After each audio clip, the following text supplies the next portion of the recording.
Ladies and gentlemen, hit subscribe to this channel right now. Go to my main channel, H.A. Goodman, of almost 300,000 subs right after this.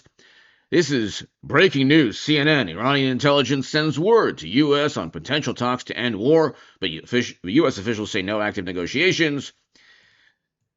They're reaching out for a deal right now. The problem is the regime is the IRGC is almost certainly going to fall. Almost certainly.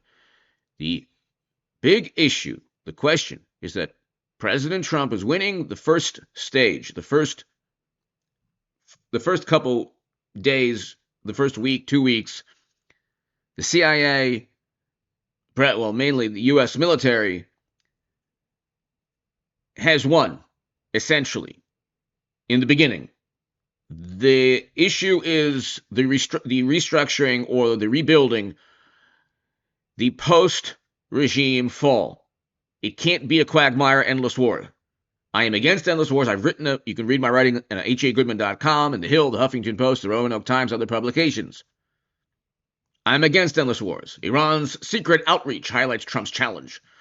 President Trump's beginning to consider what sort of Iranian government might come next as the U.S. Okay, so the issue here is the 30,000 protesters who lost their lives. Now, Democrats who are widely against anything Trump does, only because it's Trump derangement syndrome they voted for Joe Biden, who voted for the endless wars that they claim to be against. The never-Trumpers would rather have Joe Biden again than Trump.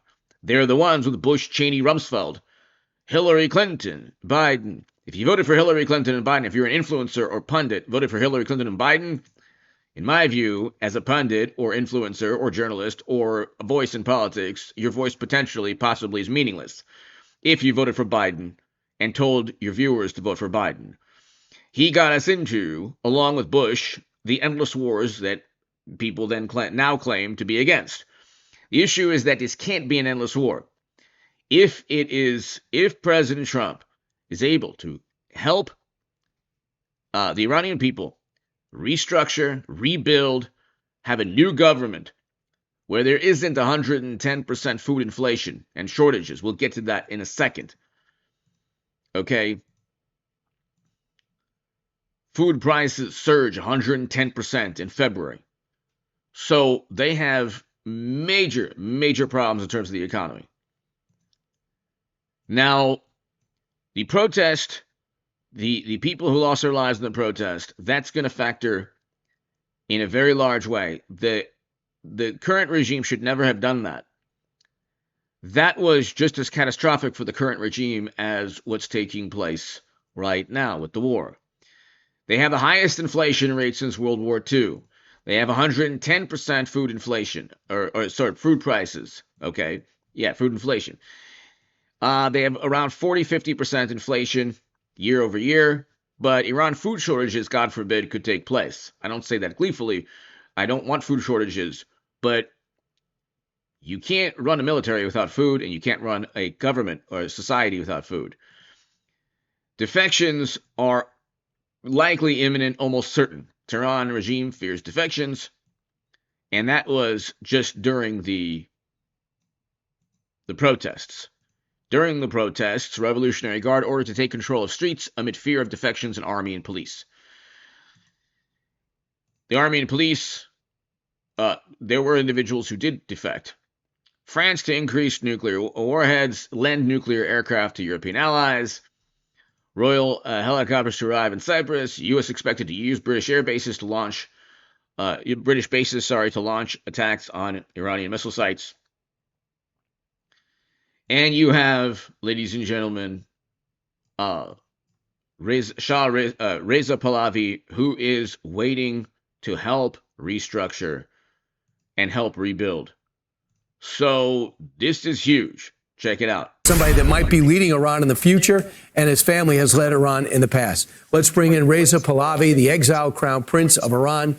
He's making his pitch to lead the transition to democracy, pledging free and fair election. Mr. Pahlavi, thanks so much for joining us. Your thoughts, your thoughts right now at this hour. We're 48 hours in. First, I want to share with you the sense of jubilation that millions of Iranians and the diaspora around the world have celebrated the death of the top henchman or monster of this regime, Ali Khamenei. And we thank President Trump for having brought us to a point of thinking that now we have a real chance to take over our country. This intervention was really what equalized the playing field for us. This is something we've been arguing all this time. People were asking for this intervention. The intervention did occur. So now we believe that the end is very near, and the opportunity to take our country back and bring it back to the right path is now available to us.